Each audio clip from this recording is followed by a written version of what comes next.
Ammo School is brought to you by Kent Cartridge. Performance, innovation, and excellence.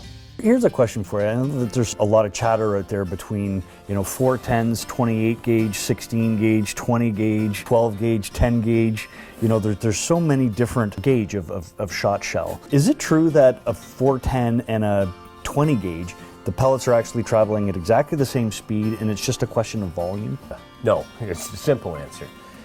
Yes, different gauge cartridges, irrespective of whether it's 10 through 410 or whatever extreme you want to create. Certainly there is the potential for those pellets to be traveling at the same speed. For instance, kind of a typical 410 target load is about 1,200 feet per second.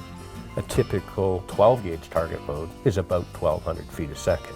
So the simple comment about them being the same velocity can be true. However, if you want to look at the extremes, the fastest you could probably get a 410 shot shell load to go would be within a small percentage, 1,300 feet a second. Whereas 12 gauge load, well over 1,500 feet a second is quite achievable at pressures that are acceptable and safe. So from that perspective, in terms of speed, yeah, they can be similar, certainly.